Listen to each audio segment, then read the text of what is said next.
How this guy ended up with his dream car will surprise and inspire you.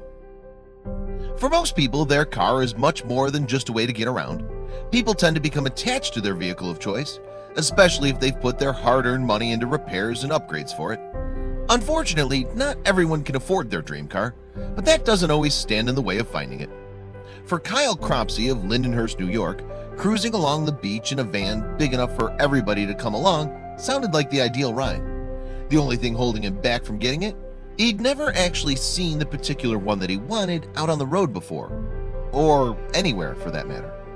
Luckily for him, all that changed one fateful day while he was out surfing the waves of Rockaway Beach. Want to see more amazing stories about people finding their dream cars?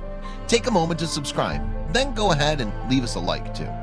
Kyle had always had a passion for cars, as well as for the fascinating culture surrounding the world of automobiles. Even though he was just a newly licensed driver at the age of 16, he already had his perfect ride in mind, and for him, that was a Volkswagen Type 2, a minibus of sorts, with plenty of extra room in the back for boards and buddies.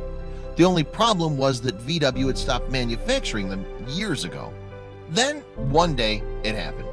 Kyle was taking a quick break from the waves while surfing when he suddenly looked up and spotted the car he'd always been looking for, right there in front of him in the parking lot.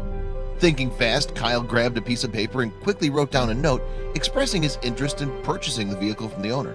He slipped it into the van through a gap in the window and then watched it fall onto the floor. He was aware that he'd probably never hear back from the owner, even if they were to find his letter, but still, it was worth a shot at least. Before leaving that day, Kyle took a quick photo of himself standing next to what he considered to be the holy grail of automobiles. 8 years went by, and all of Kyle's efforts to acquire a Type 2 were still unsuccessful, so he eventually settled for a similar type of van. However, everybody knows there's nothing quite like the real thing. Meanwhile, on the opposite side of the country in Oakland, California, a man named Chris Mead was taking on the daunting task of getting all his late father's affairs in order. While searching through some books, Chris was surprised to find that a handwritten note was hidden inside one of them. It was the same note that Kyle had slipped through the window of the Type 2 8 years prior.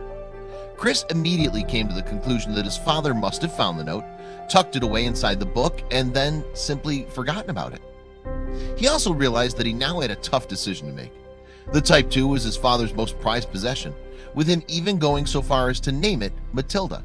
Chris's late father, Cornelius, had taken Matilda on many adventures in his time, and he eventually drove it so often that the odometer could no longer track his mileage. How could Chris possibly let it go and sell it to someone else? He eventually made up his mind, and he decided that a classic car that was in such good condition deserved to be out on the road again. Luckily for him, he already had the information of a potential buyer. But would Kyle's phone number still be the same after all this time? Did he even want the van anymore? Fortunately, Chris was able to contact Kyle, who was overjoyed at the possibility of finally owning his dream car. The van was a true classic, so Chris estimated that it could go for as much as $1,500 if sold to the right buyer. However, that was out of Kyle's price range, with him only living on a modest teacher's salary at the time. Would they be able to find the middle ground and strike a deal? Chris eventually decided to forget the middle ground altogether, and amazingly, he then offered the van to Kyle free of charge. In his heart, he knew that his father would want Matilda back out on the open road again, as well as back into the hands of a proud owner. To this day, Kyle is convinced that fate is the only possible explanation for how his dream car suddenly came back into his life after 8 long years. He finally has all the room he needs for surfing trips with his friends and countless other adventures. Chris still remains in contact with Kyle so that he can keep a log of Matilda's new travels out on the road. Kyle, inspired by Chris's generosity, plans to pay the kindness forward to someone else in the future. So, was it fate? The stars aligning perfectly that day? Or do you think that it was something else altogether? Kyle Cropsey already has his mind made up. Did you enjoy this story? Want to see more just like it? Then don't forget to subscribe and leave us a like.